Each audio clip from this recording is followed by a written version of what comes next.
Hello, this is the Journey to podcast. I'm your host, Sean Zanatti. I believe life is about the journey, not the destination. To find the journey in every step of the road, the highs and lows, the twists and turns, the ups and downs. It's in that. It's in those moments that really makes life so beautiful. Our guest today has a journey of his own.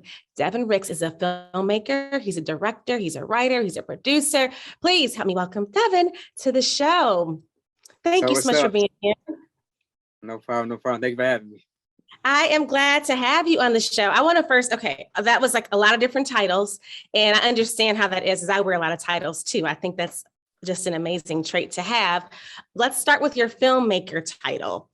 How has the filmmaker mind been in the midst of COVID? Well, I can say it's been creative. You got a lot of downtime. Depends what level you are at in the game. You can still be working, or you kind of got to take a back seat. The funny thing is, with the filmmaking, I do a little acting as well. So I was actually fortunate. HBO had a new series. They came to Baltimore. The last time they did a series here was The Wire.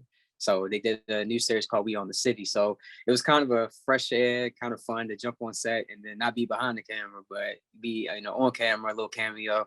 So it's been fun, just my creative side, been just creating, and then like I said, it's been fun during COVID to jump on set real quick. Of course, it was mask and strict rules, and I'm like, I don't like this process with all the rules, but because normally when we do it, it's fun and just kind of like free roaming, but we had to do it with a little restriction. But nonetheless, we had fun. I was happy about that. So during COVID, it's just been a journey. So learned a lot, and just pretty learning how to maneuver and still keep yourself in the game and, elevating and stuff. So, yeah. You mentioned independent projects. Is there a favorite? Do you have an independent project that's your favorite so far that you've worked on that's just really is something that's a little extra special to you? Well, actually, I'll go back a little second. In the very beginning of COVID, I actually did a project. COVID's been going on for a couple of years, so I'll be losing track of time. Yeah.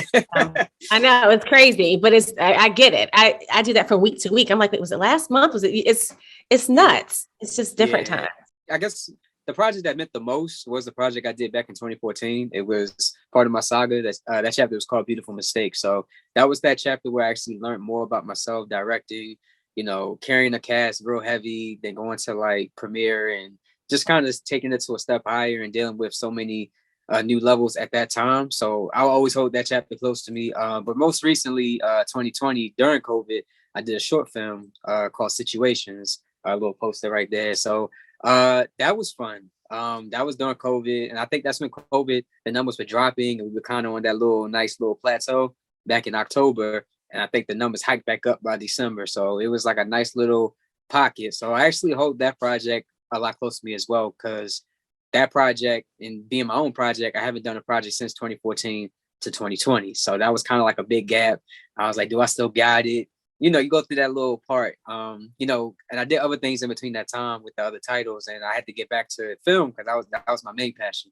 So I had to, get back to that. So I went through a little growth and spiritual, hits. But I hold that project close to me as well, being the most recent one, and a project showing me that, I still got it, and just learning my new craft after that big gap from my last one to this one. You mentioned spirituality there, so that I want to touch on that a bit. What are you a spiritual person? Do you have a certain spiritual practice that you do?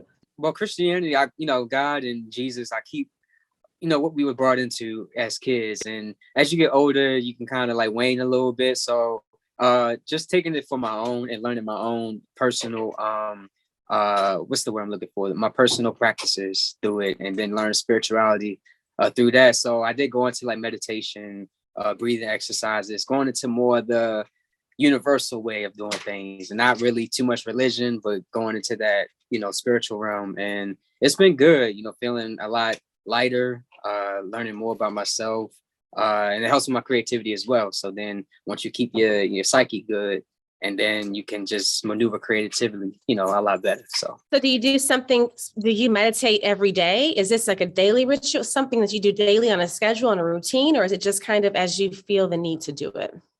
I do it when I feel I need to. And then when you got time, because you're kind of ripping and running, and the next thing you know, your day's gone. The next thing you know, a couple of weeks go by. So I do it when I have a moment, and that just requires me probably just laying there, and then I sit up and do the breathing exercises. I do When I feel like, I guess life is kind of like right here, kind of like it's too much going on. I was all right. Let's take a little back seat. Let's think why, and I, process my emotions. So on the psychological realm too. So I'll be like, hey, why are you feeling like this? What's going on? Kind of talk myself through, kind of coach myself through pretty much, and then do my exercises. So pretty much, when I feel the need to, when it's necessary, and I try to do it every other week, just kind of stay on a little schedule. But definitely when I feel like I'm about to tap out, I'm like, all right, shut everything off and, let's just get to the spiritual part. Yeah. Right. Wait, so what happened or when did you learn? How did you know this is what you needed to do in order for you to be able to process and move most effectively in life? I don't know, because I feel like spiritually we're spirits is first innate. So when we come to these human forms, so I think it's always going to be like a DNA structure with the spirit first. So my spirit talks to me, and then that's through God and how I got into that realm. So when I feel it, and I'm just like, okay, I know if I'm feeling some kind of way, I can't continue on my schedule or my routine. So I know I need to stop, and then I sit myself down. So it's just something that calls inside of me, the spirit, because I think we're in two relationships, from the spirit to the human side. So I know when my spirit knocks, I'm like, I better listen, and it's mine to have. So I have to abide by it, and I want my spirit to work with me and for me. So I can't go against it. So when it says we need to, take a seat, I take a seat, and then I listen to the human side too. And then so it's kind of like a nice little balance. So it's like two relationships in one, but I got, I can make sure we carrying it, simultaneously. So yeah. That was awesome. That was a great answer. What advice can you give someone that may be watching or listening? Maybe they're in a funk right now and they don't know, like to you, I'm extremely spiritual too. So do a lot of similar things to what you're talking about. But for some people who may be listening, that may not be something that's just easy to know how to do. Can you offer maybe 3 tips that you think someone could do to just kind of help them maneuver through and get started and going? Something that may seem simple, but is the basis of what's needed to get through. I think number one is kind of like trust yourself. So listen to yourself. So I go into, I guess, that realm of, all right, take a sit. Practice listening. If your spirit's talking, your body's talking, whatever's talking, and you need to, recognize with that. I think you need to just get into a better, I guess, flow of listening and being quiet and being patient with yourself. I think those are the main keys. And when you go into that space, I feel like you develop more things. So then when you're quiet, you listening, you know how to maneuver through. So then once you go from the quiet space to the maneuver space, and then you're like, okay, after the maneuver space, how do I get back up? So I think those kind of like a little start to middle to finish. So just some, it can be small things. But I think once you get those 3, once you have like a plan, so I guess like a movie, you have a beginning, middle, and end. So once you kind of see like what we need to do, all right, so how do I get from beginning, middle to end? And those, I think those steps will, be good. And once you do it more and often and frequently, it can just roll. So now you know yourself, you know how to move, you know how to get back up. So I think those things will be some good advice. And then the first thing is just listen to yourself and being patient and trusting yourself. Trusting yourself. That is so true. That's what it's all about, right? Because it's all on you, as you just said. Again, you, and I think your circle. What does your circle look like? What is your circle? Your circle. Do you have a large circle, a small circle? What's it look like? Who do you surround yourself with?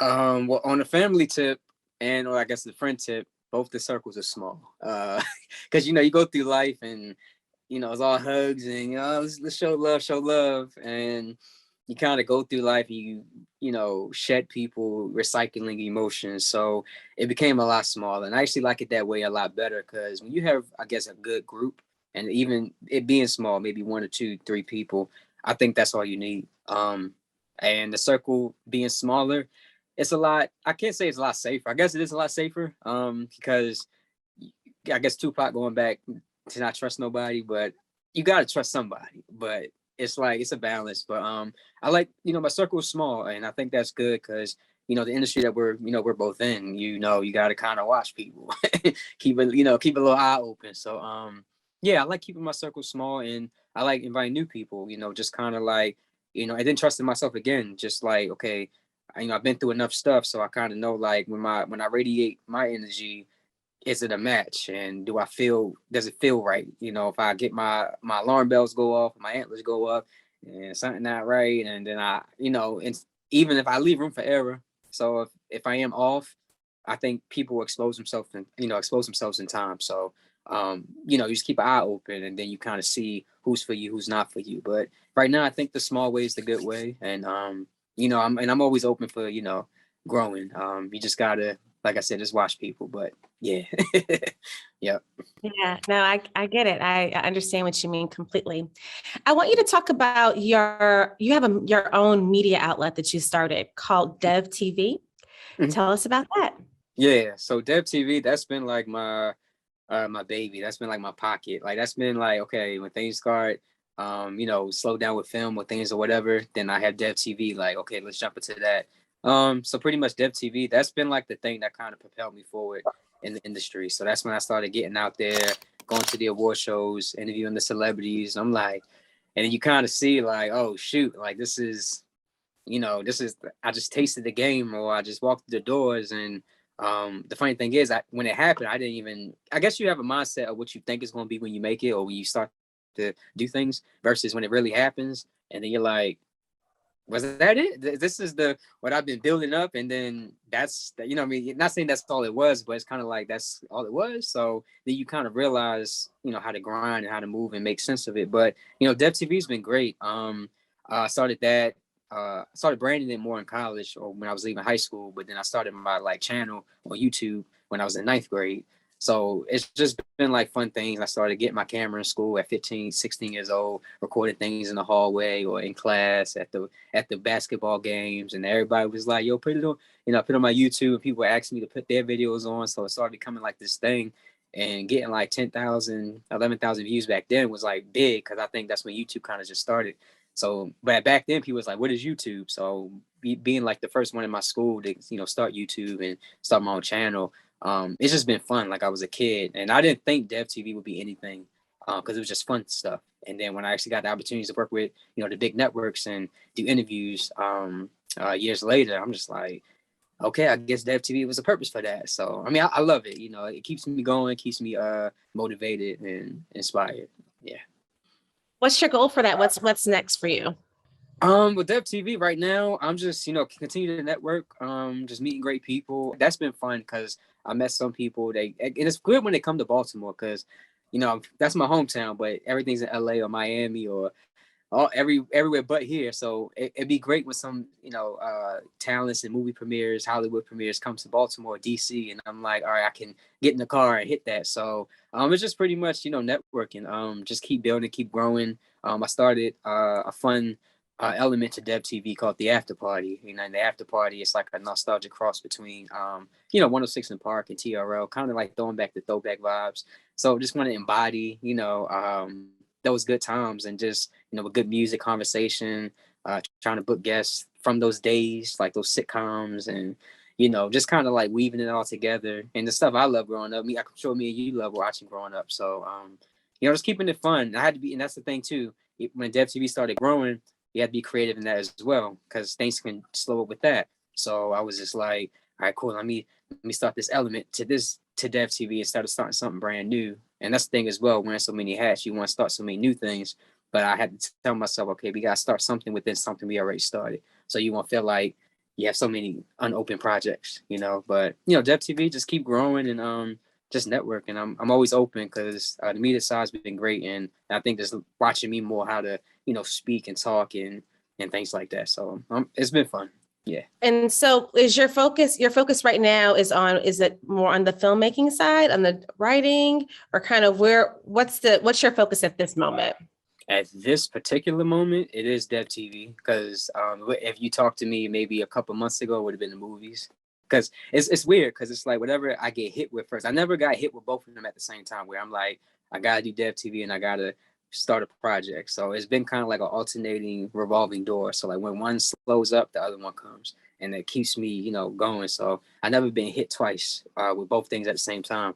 But at this moment, it is Dev TV with the new show I started. So we doing that every other bi-weekly. So just kind of, keeping that fresh and content and emails and stuff, just trying to, keep networking. So Dev TV's been great. And then, the movies and the film, I think with that, that's a more of a bigger process, because when you got to sit down and write and then playing your team and production, that's more of a heavier load to carry. So, but yeah, I enjoy it, but I got to pick and choose when I start that process, because when you start a production or a movie, that's about 6 to 8 months you down. So, but yeah, so right now it's Dev TV, and just, just keeping things open with that.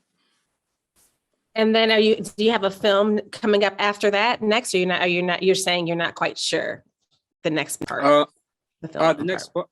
Yeah. Well, that's another thing with, I guess, budgets and money and things like that. So so if you get like a good if I networking in terms of like getting, I guess, sponsors or investors, then that's like, all right, that's go. I think with my other projects, it's been my own pocket, my own money, running through my credit.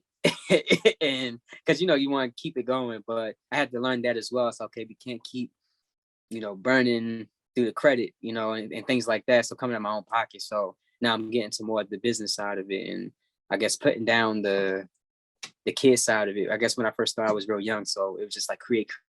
So now we going into adult years. It's like, okay, now we have to do, make sense. You got real bills to pay, and you got to kind of balance a little bit. But yeah, I'm always open. I get something, opportunity. I'm just like, all right, does it make sense? And let's rock. So yeah. Yeah. That's why that's also you're creative too. So that makes sense. Okay. Yeah. Can you finish this sentence for me? I am a great human being. And a master of emotional intelligence. I like that. Who can control my own by any means necessary. Okay. All right. I like that. All right. Yeah, you had to think about it. All right. So I would like to wrap with a segment that I call Tell and Tell, which is a play on the word show and tell. What is something that you can tell us about yourself that you have not told anyone before, a secret, if you will, about yourself? Well, it's kind of fun. I can't do it right at this moment though, but it'd be weird. Sometimes when I'm dreaming, I get this like rap flow, and sometimes I be at concerts maybe, or I just be kind of to myself, or I'm just out and this beat comes on. It's random in my dreams, and I just be spitting, just going, and I be in my dream like, what? And it's like that lucid dreaming, and I'm like, yo, don't wake up and stay in it. And then sometimes I wake up and like, yo, that verse was hard. Like, it'd be weird. I don't know. And I'd be like, sometimes I can get it when I'm awake. And I'm calm and things like that. But it's like this real cool rap flow. And it's just like, I love music and, my rap artists and things like that. So it just be weird. And I did a little, not too much of a heavy singing, but, I can carry some notes. People don't know that. It's not something I put out there, but just like around family and just chill time. We just be vibing. I have a few cousins that, do music, and I just, just joan with them. And then my Instagram name is Primetime Dev. So they was like, yo, if you ever do music, yo, just name yourself Primetime. And I'm like, all right. So I think that's been something that's been kind of fun and that a lot of people don't know about me. Okay. I love it. Well, look, you should follow that singing component too. Don't ignore that. Okay. Right. Well, if someone wants to follow you on your journey, how do they go about doing so? Follow me on my journey. So you can hit me up personally on my Instagram. My Instagram is prom_time_dev. That's where you can find, everything at, and that's, plugged in with Dev TV. I did do the clothing line as well. So I have a creative brand. It's my name pretty much. It's the DJR Experience. So it's Devin J Experience. And that's been like creatively just clothes. I have a clothing line, no more apologies. So that's kind of like unapologetic, think yourself first, moving forward. You're gonna start some fragrances. So I kept that under like that creative umbrella. So just like, fragrances, events, fun things. I did, because back in high school I threw parties for my class. So we have a county in Baltimore. It's called Baltimore County. So like the Baltimore County, everybody came out, so many people. And then that was 16 years old. Didn't know what that was. We just know we rented out a place. It was like hundreds of people. And I'm like, okay, there's maybe something to it. We'll collaborate with people in the area. But then, learning that's been fun. So If you want to hit me up on that, the DJR Experience, check out the clothing line. It's the DJR Experience on all platforms, and Dev TV. You can hit me up on there. It's dev.tv.official. And yeah, so that's where you can find me at and see what I'm working with. Awesome. Well, thank you. Thank you so much for being here. I so much really, really, really enjoyed the conversation. So thank you. You as well. Thank you. All right. Well, thank you. Well, that is it for this episode of the Journey Told Show. I'm going to leave you with words that my father would so often say to me, and that's to be the best version of you that you can be. Until next time, folks, let that sizzle in your spirit.